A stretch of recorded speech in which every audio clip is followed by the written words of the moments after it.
ปัดลมจิทาสีปันลมโดยเจ้าสบายดีโดยสบายดีปอคือหล่อไทยเพาะเพราะมันแดดบ่น้ำตาก็จากไหลเนี่ยฮะนะโอ้หล่อลีเขาถ่ายรูปก่อนจักหน่อยโอ้คือว่าหล่อเท่เว้ยโอเคโอ้ของแท้แน่นอนพี่น้อยเนาะโอ้มันเป็นทีหน้านวลชวนอายไว้ก็หน้ามีเลยว่ามีข่าวแล้วตีมันเตกนี่อะไรขังไงพวกเราอันนี้ทำนี่ก็แห้งเลยนี่เอาตัวนี้แล้วเราทำเป็นนั่นแล้วแบบนี้เลยแห่งสิเปลืองบ่แม่นบ่มันคืนอยู่ในอมอยู่นั่นก็แห้งเลยมันเข้าไปจะกิ้งบ้านนึง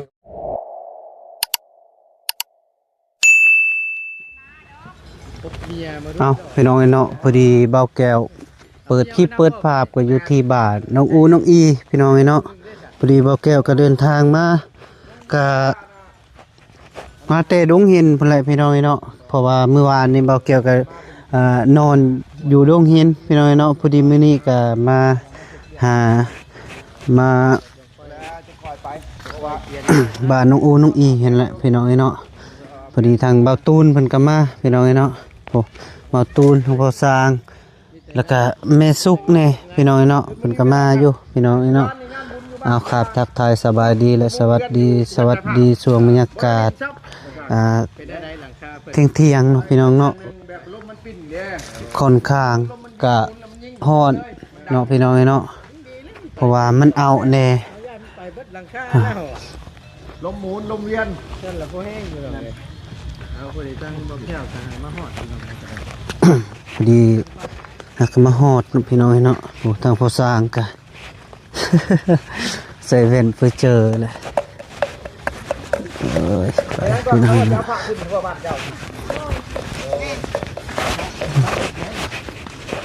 เฮ้ยไปไซอ่ะนะไปเอาผ้า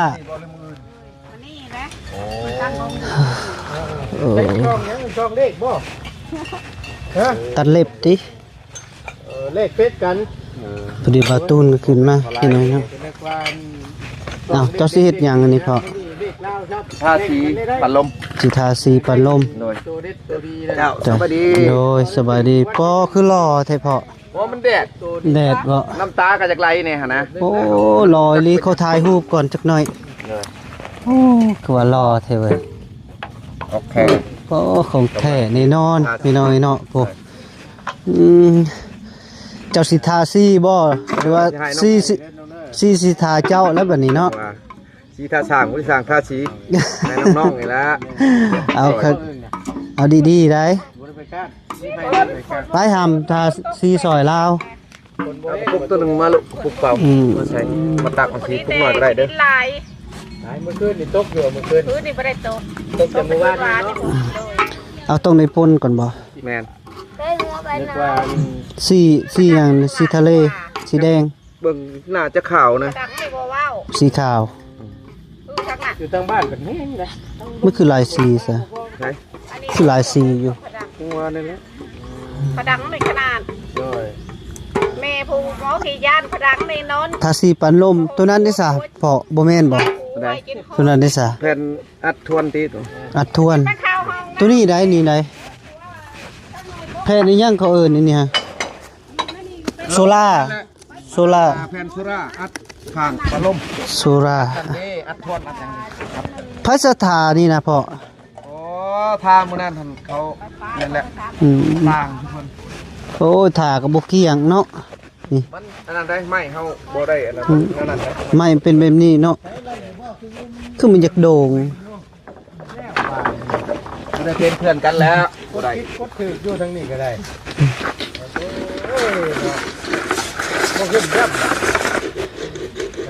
ผู้สร้างกำลังพ่นสีพี่น้องเนาะเพิ่นสิทาสีและสีบ่สิทาเพิ่นบาดนี้แล้วคนเมื่อยซ้ำเพิ่นว่ามาเบิ่งที่ก่อนบ้านนี่สบายดีเด้อบ่าวตูนเด้อสบายดีคือกันเด้อแม่นบ่เคยสีขาวมันเป็นสีหน้านวลชวนอายไว้ก็หน้ามีเลยว่ามีข่าวแล้วตีมันเตกเนี่ยข้าวเป่ามังนึงนั่นต้องได้ใส่น้ำมันบ่เอ้าบ่ใส่น้ำมันมันเหนียวเลยเพื่อน ใส่น้ำมันเจ้าใส่ละ ตีก้อนตีให้มันแตก แตกแล้ว มันแตกคักอันนี้มันนอนเด้ ตะกี้นี่ช้ำเพิ่นเนี่ยเด็กน้อยเนี่ยเอามือใช้แล้วข่อยก็ก้อยชี้ดิมือแปะใช่แล้วก็ตีใส่หลังหมู่เลยโอ้เชยอยู่แล้วบ่มันแห้งเลยเขาเบิ่งหยอกกันหั่น เด้อ บ่ได้เฮาแต้มเสือแต้มแพ้แล้วมันคักได้คือว่าคือสีท่าสร้างท่าชี้นั่นแหละ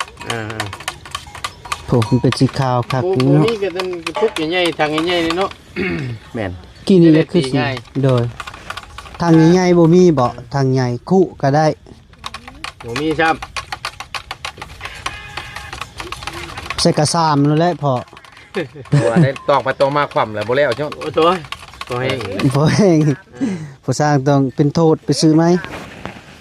นี่ไหนพี่น้องเลยทางที่นี่ก่อน โอ้บ่อยากว่าแล้ว มันคือจะจางเนาะ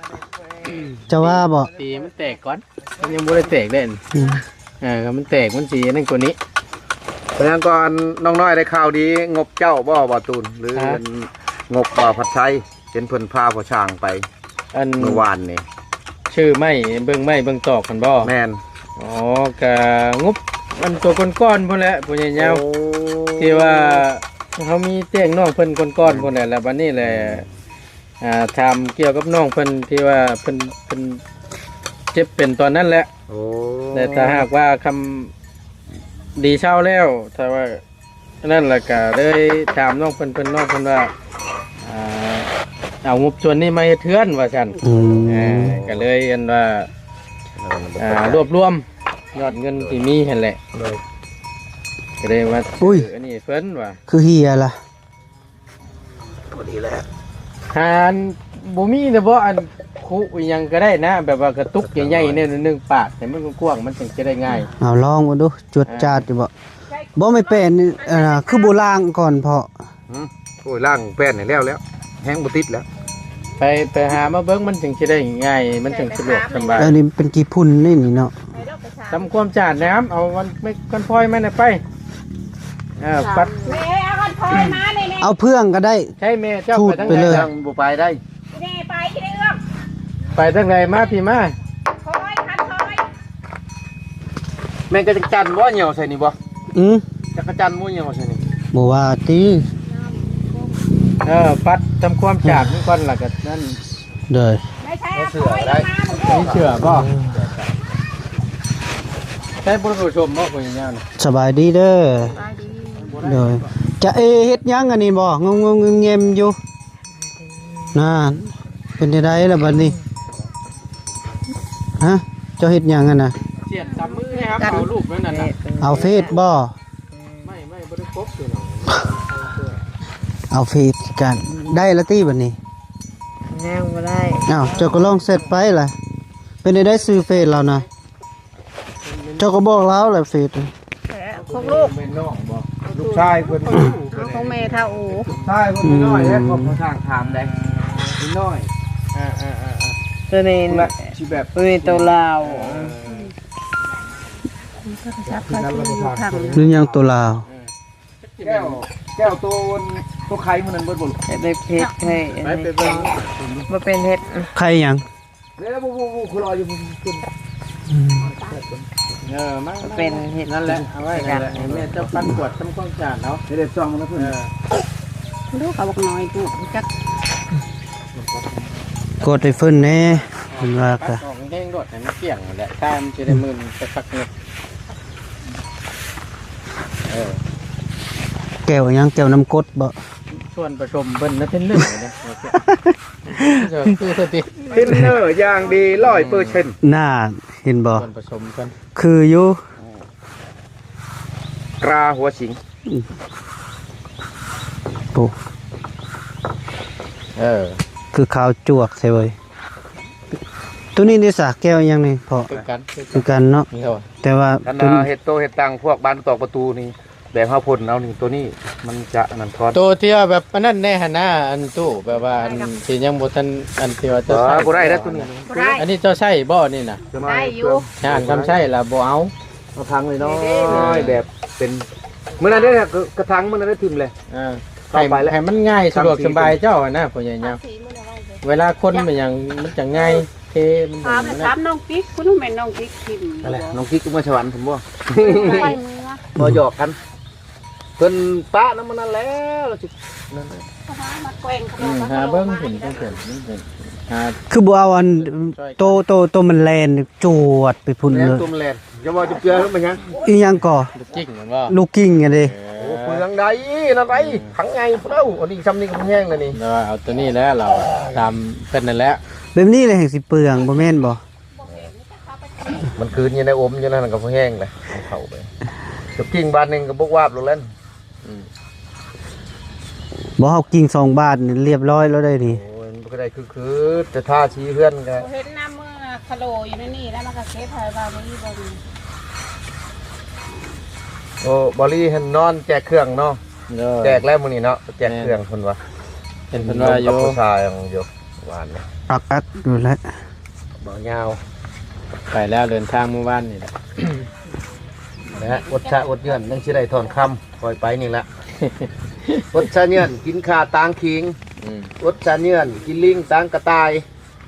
อดชาเบิ่งผู้ขี้ห้ายชมซ้ำพอเพิ่นผู้งาม น่าคักด้วยมันธรรมดาเว้ย โอ้พอได้เราได้เดินไปเฮมื้อนั้นเนาะ แม่น ยังมื้ออื่น เฮ เนาะ ไปเว้าว่า วันที่เท่าไหร่ก็มื้อ มื้ออื่นไหน บ่แล้วมื้ออื่นข่าวดีอีกบ่ว่าเถอะ มื้ออื่นก็เข้าดี เนาะช่วงมันเอ้ย บ่แม่นว่าแม่เท่าเอ้ยลูกเคยมาแล้วมันบ่แม่นได้แห่ผัก มื้ออื่นวันที่21ติมื้ออื่น เจ้าก็เอามื้อนี้เช้าบนมื้อ แม่น 21 หักมีบ่เล็กงัว นะ โอ้ยข่อยขี่รถมางัวมาขายข่อย2-3เทื่อล่ะ มันสิตำจ้ะบ่ บ่แล้วแต่ข่อยขี่แต่เก่ามันอยู่เฉยอยู่บัดข่อยขี่รถมาบัดย่างมาข่อยแล้วข่อยว่า2เทื่อ อยู่ไส ใช่บ่โยกเล็กงัวมีบ่ มวยมันเห็นรถเจ้าคันสีแดงจัง จังหวะ อยู่ไสอยู่ไส เนาะ ไปทางมาแล้ว ได้เสื้องามแท้เฮ้ย เอาอันนี้เปิดหน้าไปก่อนเนาะเดี๋ยวค่อยลำอีกรอบเนาะ แม่นมันมังกับลำใหม่ หน่อย ยังสิล่ำอีกบ่นี่ โอ้แนวแหล้ว ก็เรียกว่าแล้วอะไรได้นี่ เพราะว่ามันคืนได้เห็นบ่ โอ้ มันคืน เด้อ เริ่มจางๆนี้แต่ว่าได้ อย่าได้สุขสบาย หนึ่งสี่ ลองดู แจ้งกว่านี้ เอาสีท่าช้างบ่หรือช้างท่าสี มาแม่นสุกลองมาดู แกได้สี ได้อยู่บ่ เจ้าได้ เมียมานำเนาะ อ๋อมานำเมีย มานำเมีย Ừ. เจ้ามานำเมียบ่ โยเพิ่นจักมาน้ำเพิ่น เออ สั่นกะโอ้ บ่ได้มา บ่ได้มาแล้ว เอ้ย จักมาเบิ่งฮอดคันใดแล้วเฮ็ดเฮือนแล้วหรือบ่ เอาเลย คาดว่า เอาเลยเอาอีหยังอีกอันนี้นะยังบ่แล้วจักเทื่อบ่โถมาเขาสิพิมพ์ให้เบิ่งนี่เป็นได้ไดคือบ่ได้จักเทื่อ บ่โดนเด้อันนี้นะบ่ได้ครบ ใช้โทรศัพท์ของไผนี่ ได้เจ็ดหน่อย ใช้เฟซเจ้านะหยุด เราสิไปเอาบุญก็สิได้ติดบ่ มักขนาดไม่ห่าง ยากอีก แม่ ใช้เฟซเจ้านะ ถ้าปลาลมญาติแม่ ป่าเดี๋ยวมันแห้งเด้ถ้ามาตั้งใจเฮ็ดก็ช่องนึงก็จบแล้ว เอานี่ ได้สุก ก็จะปลาลมกับอัดอันนี้ เบิ่งจับขึ้นมาโทรศัพท์เจ้า อ้วนนั่นแหละ ใหญ่ใหญ่ตัวเต่าขึ้นทันเนาะ ข่าวเรียบรู้เบิดแล้วนะ คือว่ายุ่งยากแท้ว่ะ พอแกไม่เช่นมันตัวเส้นทวนแล้ว ตัวเส้นที่แอนชวนนี่เนาะ แมนหมอแอมทวนนี่มันจะยากทำมุ้งเท่าไรมุ้งเป็นแผ่นใหญ่เด้หมอแอมทวนนี่เพราะว่าเฮาเห็ดขังพ้นท่านเฮาเห็ดบ่ละเอียดพ้นพระพ้นทอดถ้าใครแต่เฮามีเฮาเอาสวรรค์ยิ่งเข้าไปใครเด้ มีเน็ตอยู่บ่นี่ป่า นี่ก็น่าจะเป็นน็อตเอาน็อตมายิงเอาบ่ตอกกับกูเอาน็อตมึงเขาเลยคือเพื่อนพอสั่งนี่แหละเป็นน็อตขาวตามบุคคลชื่อๆในใช้ สวรรค์ได้ชายป่ะ แม่นสั่งเอาแต่ก็ว่าไปสร้างกันตัวนั่นแล้วตัวจับมือแล้วตัดแป้นตัดหยังใส่แบบเสียบไฟฟ้าเลยมานั่นเอาสั่งเอานี่แหละมาแล้ว หมู่ว่าที่เฟซกี่ทีที่นี่ โอ้คันว่าดีแต่แนวเดียวนั่นแหละ ได้กี่ทีได้ เขาสั่งไว้ดีแต่เขาบ่โอนเงินให้เพิ่นบรรณบัตรเฮ็ด โอ้ยพิมพ์ผิดดิล่ะป่า งามว่า มันจะได้ตัวใหญ่ๆเนี่ยนะบ่ตุนดับประมาณ5-60นี่เขาจะเกียนไม้เกียนหยังสบายอนามัยบาทไม่สิได้ซื้อแหละคันว่ามีงานต่อกับมันไว้ มันลำบากนะครับผมมีไฟเลย แนวมันจะสะดวกสบายในการเฮ็ดเวียกเท่านั้นแหละ เนี่ย ตอนนี้ก็ดีแล้ว มันแบบจักรแบบวงเดือนนี่ก็มี โดย หลายรุ่นอยู่ ตามราคาเด้อเนาะอีกตามยี่ห้อตามรุ่นเพิ่นเนาะ ตัวนั้นตกอยู่ล้านกว่า อ๋อ บ่เห็นใส่เพชรในสุกซะเอ้ย มอนได้ละบอกลองคิดดูดิ กลุ่มหาเลขเพชรกันอยู่ทางนั้นเนาะยังบ่ได้ แม่นยังบ่แล้วนี่ยังบ่ได้ซ้ำโพดโพเลย เลขไก่อยู่บ่สิบอกนี่ เพชรสมอนศรีวิไลวงศ์มา โอ้ยมีข้าวนี่ก็ไก่น้อยค่อยไก่ตีนเดียวเซกไก่น้อย เอามา โอ้ยเลยละ ไก่ตีนเดียว เออ ไก่บ่ได้ไก่ตีนเดียว เอ้าตีนเบื้องเดียวตัวเบื้องนี้มันพุดเองโอ้เจ้าของบินค่ารถมุ่งพบที่แชว ว่าทักแน่เด้จ้ะเนาะ เก่งมันนี่เจ้าของสมชื่อตีน เป็นนายป่าป่าเอ้ยใช่แม่เจ้า ที่บอกเพิ่นเด้อ รอบสองรอบมันสิประมาณนี้แหละพี่น้องพอไม่มันไม่มันบ่ได้ปุ๊บ ได้บ่คาเซ็ตบ่ เขียนงามอันนี้ก็เฮ็ดตามที่มี อืม เนี่ยก็เลยพี่น้องในการสร้างบ้านเพื่อนในการมีไฟฟ้านี่มันบ่จะตัดหันจะตัดนี่ปุ๊บหยังก็เนี่ยรูปไปทั้งใดก็คำนึงอยู่ได้ยันเปลี่ยนตามมือน่ะ รู้ยังบ่ได้ออกพังอยู่นี่ โอ้บ่แม่นง่ายได้เรื่องนี้ แล้วคนกลางลำบากว่าแก้วอยู่ดอก โดยมันต้องใช้เวลา แม่น เฮ็ดที่ฮ้อนบ่ได้ได้เบาตูน เนาะ โดยต้องได้เฮ็ดไปค่อยรูปค่อยไปนั่นแห แม่ ละ น เป็นยังคือกันเลย แม่นเฮ็ดหยังคือกัน ขุดกระปูขุดไว้กระชับโตมันเว้ยคอยขุดแล้วมันเป็นโตมันออกมา แต่ว่าอันนี้ก็คือว่าแต่พี่น้องก็จะว่าขึ้นตัวนี้จบแล้วก็มันยุติแล้วเพราะว่าเนื่องมางบนี่มันบ่พอที่จะโดย ชื่อแฟนรู้สิ่ง ถ้าว่ามีงบมากก็แม่นลำเนินการต่อตัวแฟนรู้สิ่งนี่บ่ฮู้ว่ามันสิใช้จักแฟนนี่แต่ว่านั่นแหละมันว่างๆเนาะให้ทางผู้ใหญ่ยาววัดเบิ่งแทกเบิ่งว่ามันสิใช้จักแผ่นยาวจักเม็ดแต่จังสิได้ไปถามเบิ่งในโรงงานว่ามันเพิ่นขายเม็ดหนึงเท่าไหร่นะ อีหยัง แฟนรู้สิ่ง โอ้เพิ่นแทกแล้วได้ แตกแล้วไล่เบิดแล้ว ไล่แล้ว ประมาณจักแผ่น แปด 8แผ่น แปด เม็ด เท่านั้นก็6เม็ดเนาะ6เม็ด6เม็ดซาวแล้วก็ทางลุ่ม3 เมตร70 80จ้ะ 3 เมตร70 70บ่ มันเกี่ยดิ เพราะว่ามันเบิดแล้วนะก่อนสิว่านี่เพราะว่ามันนั่นกับจ่ายค่าสร้างเป็นเบิดแล้วไปโตไว้แล้ว แนวแหละ อันงดเทิกไปนี่ เพิ่นคุ้มคอย มื้อนี้อย่าเว้าเรื่องใจค่าสร้างได้เมียมาเฝ้าเว้าเรื่องใจค่าสร้าง อ้าว เดี๋ยวเพิ่นบ่เว้าแล้วจนนั้น บ่เว้า กำลัง เพิ่นว่าขายทองตูนี่สิบ่จุบบ่แฟนหลังแฟนรู้ซิ่งอะนะ นั่นแล้วจังบอก เอาเพิ่นเบิดได้เด้ซะเนาะ เออ อยากคำว่าอยากให้มุ้งนี่ก็เลยไว้ตายง่วยแล้วซอยกันทำขึ้นโคกนี่บ่มีแผ่นมะมุ้งนี่ว่าฟ้าลงฝนตกนี่ห่วย มันสิผู้สิพังได้เหรอ จำเพื่อนก่อนมึง จามเพื่องใช่บ่ แม่น ชั่วข้าวเนาะ แม่น เอาชั่วข้าวไปก่อน บ่ได้เพิ่นสิเอาไว้อันแต่งดองลูกสาวแล้วได้ โอ้ 2โตนี่ได้ บ่ได้เอามามุ้งเพื่อนก่อนล่ะตอนนั้นก็คุยกันตอนนั้น ตัวนั้นแล้วแต่เคยเนาะ เลื่อนไปก่อนโอ้ยแล้วพี่น้องอ้าวจะมากวดจังได๋นี่ไปนี่จะกี่คนนี่จึงแม่นเบิดมงชะมงเที่ยเจ้า ใช้ว่าคือว่าช่องแบบกะ ยอดไก่นี่เนาะ ย้อนไกลข้างแล้ว ว่าเขาเป็นญาติแกะได้พี่น้องเลย บอกว่าไก่เตะกันกับพิษ โอ้เจ้าอย่าไปถ่ายเด้อันบ่แก้วเอ้ยยาต้องไปได้ สำชายผ้าชงขาดมึงนั่นแล้วอย่าไปทายได้ข่อยว่ะ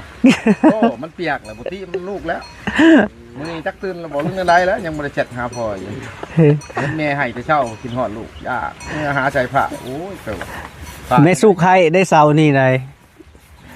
กินฮอดลูกเพื่อ เกี่ยวลูกชายเด้จมอยู่ตะพึดตะพือ โอ้คิดรอดก็ไปหาแหละสำลูกคิงพุ่นว่า รักเพิ่นเคยเจ็บท้องให้ลูกหรือบ่ เพราะว่าจะได้จะซื้อผ้าหันอุ้มมะพร้าวก่อนเกี่ยวมะพร้าวพอด10 เดือนเจียอยู่หั่นแล้วหาบน้ำก็เจียไปสินักซั่นไดยากซั่นไดนอนข้ามมะพร้าวหั่นแล้วเห็นบ่อย่าง วันนี้เราเป็นกระแสอีกเนาะ โอ้ถือผ้าแล้วเกี่ยวมะพร้าว ยากอีหยังเอากระซามนี่เลยกวบใจ ผมบ่นักใด รถผ่านนี่เป็นที่ใส่โลจะมึง ฮะ คือใส่โลจะชอบ โอ้ยมันแบบว่าน้ำตามันจะไหลตลอดใช้แว่นไว้ไง บ่แม่นเมียมานำเมียมานำต้องเฮ็ดรอ ได้แต่ว่าเจ็บน้ำตามันจะไกลแล้ว เออ เวียนเวียนนะ นอนผู้เดียวก็บ่ได้ให้นอนโทรนำโทรนี่อยู่ ด้วย แต่เป็นหยังแล้วมาเอาค่อยแน่ว่าเอาค่อยว่า จะไปน้ำเห็นบ่ บ่นอนคนละบ่อนนี่ ก็ละบอด เพิ่นเมื่อบุญคิดว่าเมื่อตักบาตรหยาดน้ำ ด้วย ทำบุญทำชิ้นอะไรค่อยก็สลัมให้เพิ่นพุ่นนะ น่า อยู่ไกลกันแน่ ว่า มายังใกล้ๆกันอยู่ใกล้กันเฮ้ครับมาก่อนแอวเราจ่อยๆมื้อเช้า น่า เอ้า เอ้ยนี่ ไอ้น้ำกันตรงนี้เองบ้า แม่นบ่เอ้ยสงสัยพอสร้างนี่ใส่แว่นตาดำนี่ขี่รถนำทางเด้ เพื่อแนมหาเขานะ ลมปัดบ่ แม่น กันดม น่าเห็นบ่เมียยังบ่ฮู้เนาะเงียบไว้นี่ก็เลยได้เห็นเบิด สบายเนาะ สบายเบิด โอ้มันโอ้ยบาดขาเมื่อบอกแก้วเอ้ยจักแบงไม้มาได้ใช้บินมาลังเถื่อกันดี โอ้ยบอกว่าแล้วนะเฮากันแล้วเมื่อคำเนี่ยโอ้ยเอาอันแวนพลุงไปบ่ได้บัดเป็นพวก เอ้ามือเพิ่นเปิดตาไปเปิดลิ้นน้ำเพิ่นเด้บ่ตูน ด้วย น้ำเขาแกงมาใส่บัดนี้แล้วเขาโอ้ยเขาบ่แกงควายฮอดนั่นบอลทุกเพิ่นชีวิตเลยคอยกระจอดหัวอีกครับ เขาคิดว่าเขายกพดเพราะนั้นบ่จักเขายกจอกให้โอ้ยมัน3 จอกนี่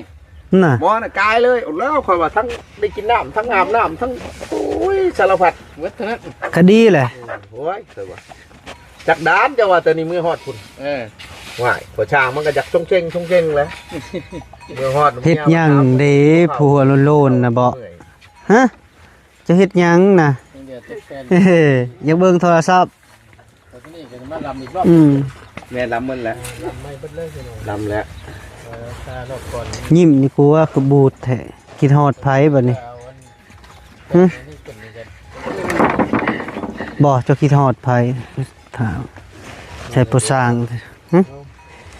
คิดฮอดผู้สร้างก็ไปทาสีน้ำลาวไปบ่อีกโอ้ยเอามาสิใส่นะป้าโธ่ ทุกบ่อน โอ้ขังแล้ว พอก่อยประเดะแก้วประดิตุ้ย